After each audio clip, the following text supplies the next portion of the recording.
Assalamualaikum warahmatullahi wabarakatuh. Waalaikumsalam warahmatullahi wabarakatuh. Kami dari kelompok 1 CGP Angkatan 7 Kabupaten Serang akan melaksanakan praktek coaching dengan alur Tirta. Saya Safrudin sebagai observer, Bu Mariam sebagai coach, Bu Robia sebagai coaching. Selamat menyaksikan.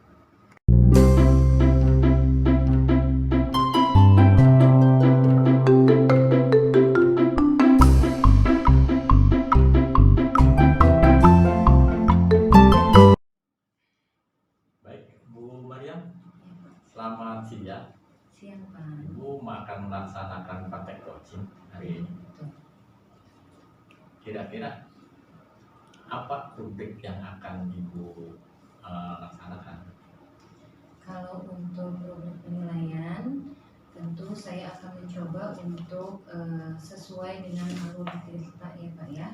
Jadi proses coaching ini tentu dimulai dari tujuan apa yang akan dicapai dalam percakapan coaching, kemudian identifikasinya dari permasalahan coaching ya, kemudian rencana aksi, dan terakhir dengan tanggung jawab gitu. Jadi sesuai dengan alur Tirta. Nah, dari alur Tirta itu kompetensi coaching apa yang ingin Ibu kembangkan? Kalau kompetensi coaching dilihat dari tiga kompetensi yang present, mendengar aktif, dan mengajukan pertanyaan berbobot. Saya akan fokuskan pada salah satunya, yaitu tentang mengajukan pertanyaan berbobot, Pak. Mengajukan pertanyaan berbobot. Ya. Indikator apa dalam tujuan untuk mengembangkan? Nanti indikator keberhasilannya tentu saya akan mencoba menggali permasalahan dari coach dan melihat kata kunci dari setiap penjelasan coach, dan kemudian saya akan membuat pertanyaan-pertanyaan yang sesuai dari kata kunci yang saya dapatkan tersebut. Ya, silakan untuk pelaksanaan coachingnya.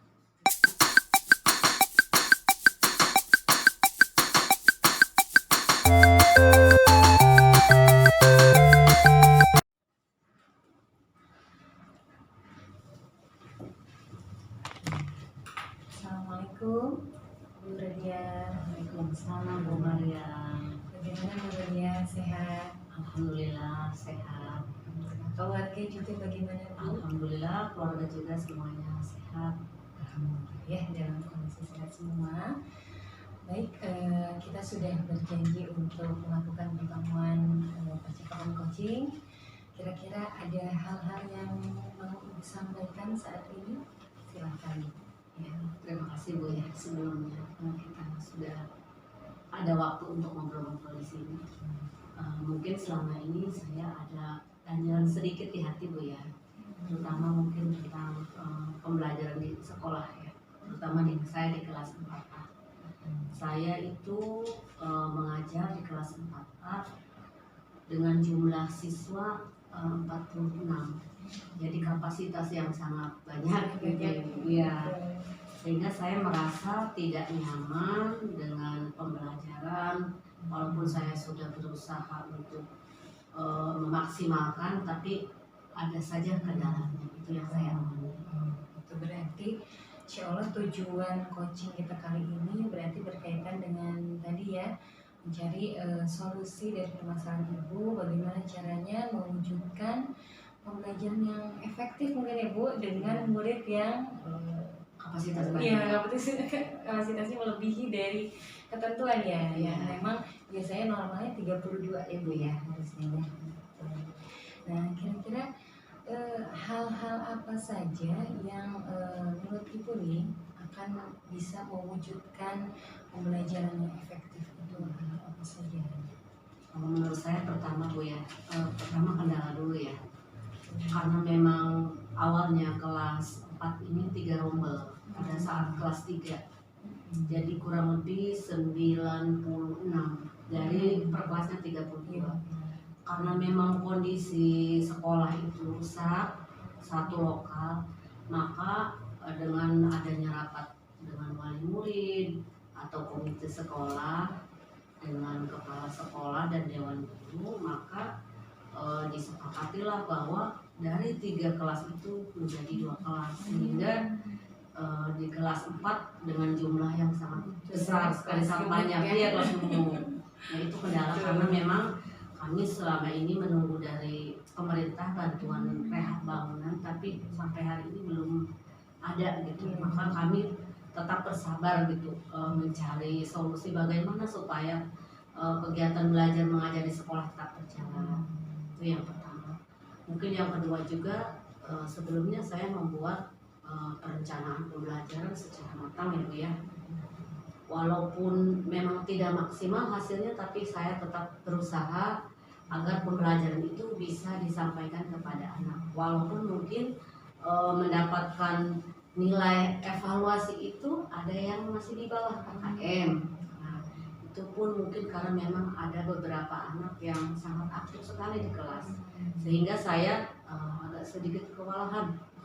Walaupun mungkin dalam pembelajaran saya menggunakan seperti permainan gitu, ice breaking itu hanya sesaat saja ketika permainan 5 menit ice breaking, kemudian 10 menit kemudian anaknya ribut kembali. Iya. Betul ya, anak SD begitu Iya. ya. Dan dalam hal ini kalau saya melihat Ibu sebetulnya sudah melakukan upaya-upaya. Jika dilihat dari rentang ukuran 1 sampai 10, posisi Ibu saat ini ada di nilai berapa nih Bu? Apa ya? Kira-kira berapa? Kalau tinggi saya tidak berani, jadi mungkin sekitar 6 lah gitu. Saya memberikan nilai 6 pada saat awal pembelajaran baru itu ya, di bulan Juli saya merasa posisi saya itu nilainya 6, tapi mungkin sekarang sudah berjalan 6 bulan kemudian saya mungkin memposisikan diri saya sekarang, menilai diri saya itu nilainya 7,5. Semoga bisa naik kembali. Harapannya bagaimana Bu? Naik Ya. sampai berapa nih nanti? Kalau saya mungkin 8 lah maksimal, karena saya mengukur tidak mudah mengubah ataupun memberikan poin besar dalam kondisi seperti ini. Kira-kira menurut Ibu apa yang perlu disiapkan untuk mencapai ke angka 8 tadi?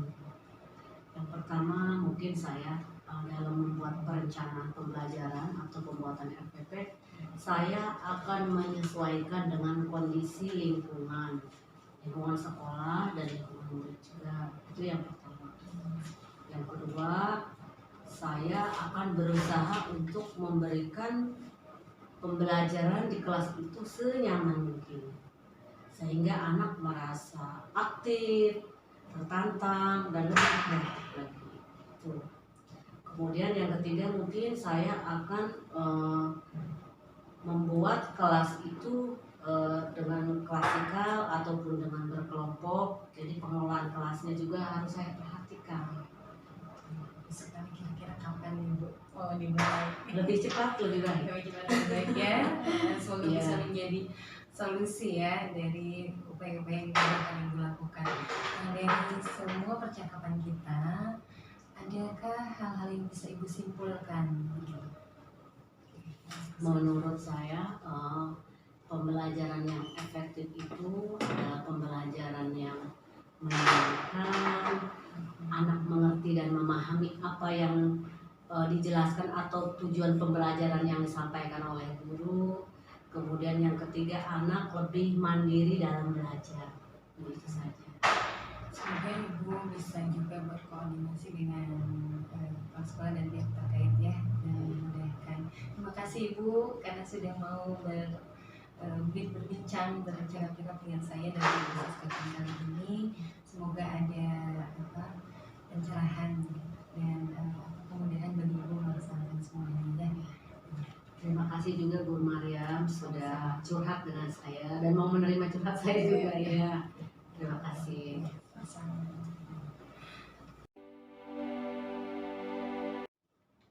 Oke, Bu Maria, gimana tadi sudah melakukan coaching dengan Bu Rodia? Apa saja yang sudah dilakukan pada saat praktek coaching tadi, Bu? Tadi setelah saya melaksanakan proses coaching, saya alhamdulillah sudah berusaha ya untuk menjadi aktif, kemudian juga mencoba untuk mengajukan pertanyaan-pertanyaan yang berbobot kaitannya dengan permasalahan dari coaching. Kalau dilihat dari permasalahan coaching tadi kaitannya dengan kurangnya keluasan mungkin ya dari coaching sendiri menghadapi kelas gemuk Pak. Jadi yang dalam satu kelasnya itu banyak sekali siswa, ada 46 siswa, dan beliau itu berharap untuk bisa menjadikan pembelajarannya bisa lebih efektif. Nah, karena itu memang akhirnya saya arahkan percakapan menuju ke bagaimana caranya untuk mewujudkan pembelajaran yang efektif gitu. Dan tadi beberapa pertanyaan yang saya sampaikan tentang hal-hal apa saja yang bisa diwujudkan untuk pembelajaran efektif, kemudian upaya-upaya coaching apa saja yang sudah pernah dilaksanakan, dan kemudian pada akhirnya coaching bisa memposisikan diri sekarang berada di posisi mana. Kalau lihat dari angka keberhasilan 1 sampai 10 gitu. Nah, beliau mengukuhkan dari ada di angka 6. Kemudian saya giring lagi menuju ke harapan. Nah, harapannya beliau ingin menuju ke angka berapa dari keberhasilan pembelajaran efektif tadi. Dan beliau kemudian menjelaskan sampai ke angka 8 harapannya. Nah, memang ada kata-kata kunci yang kemudian saya tuliskan, saya dapatkan dari jawaban coaching, itu kaitannya dengan pembuatan perencanaan RPP Pak, dari RPP. Kemudian tentang pengelolaan kelas, di mana beliau juga menjelaskan upayanya sudah sering berkeliling gitu ya. Terus ada pembelajaran yang desainnya ada berkelompok, klasikal, ada yang sendiri-sendiri. Kemudian ada bagaimana pembelajaran yang menyenangkan, nyaman, gitu ya, menarik buat anak-anak. Dan juga terakhir mungkin saya ingatkan tentang bagaimana konsultasi koordinasi dengan kepala sekolah gitu. Jadi memang pada akhirnya coach bisa menemukan sendiri gitu ya jawaban dari inti permasalahannya gitu tentang bagaimana mewujudkan pembelajaran yang efektif. Dilihat dari tadi ya saya melihat dari kata-kata kunci yang disebutkan beliau gitu. Kompetensinya sudah semua di ini ya. Ya sudah cukup dilaksanakan. Terus kompetensi apa lagi yang ingin Ibu kembangkan? Sepertinya kompetensi yang ingin saya kembangkan, tingkatkan lebih tentang bagaimana menjadi pendengar aktif. Sebenarnya bukan berarti saya tadi tidak menyimak ya Pak, sebenarnya saya menyimak, tapi memang kadang ada gitu ya dari dalam diri saya asumsi-asumsi gitu ya, asumsi-asumsi yang ingin diutarakan tapi ditahan gitu ya, ditahan dulu. Gimana caranya agar saya tidak mempengaruhi pendapat coaching dengan asumsi saya, sehingga saya tahan, saya dengarkan kembali. Dan kemudian kadang ada beberapa hal yang ketika coach utarakan itu saya asosiasikan dengan pengalaman saya dulu gitu. Kadang ingin gitu saya menjelaskan, oh ya pengalaman saya begini, tapi saya tahan. Ya mungkin saya harap memang di proses coaching berikutnya saya bisa lebih mudah lagi untuk menjadi pendengar aktif, sehingga pada akhirnya fokus pada coaching gitu ya, tidak menunjukkan subjektivitas saya, tapi saya bisa lebih objektif begitu mungkin ya. Nanti itu akan mengembangkan kompetensi yang lain, yaitu mendengarkan secara aktif untuk coaching berikutnya gitu ya. Baiklah Ibu, terima kasih sudah berkesempatan pada kesempatan kali ini. Mudah-mudahan ini akan berhasil dan akan dilaksanakan dengan baik. Terima kasih Bu ya. Ya, sama-sama Pak. Terima kasih.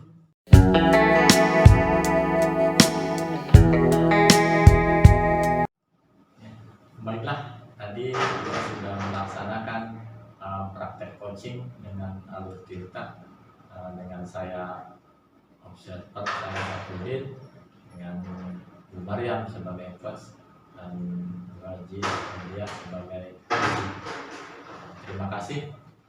Assalamualaikum warahmatullahi wabarakatuh. Waalaikumsalam warahmatullahi wabarakatuh.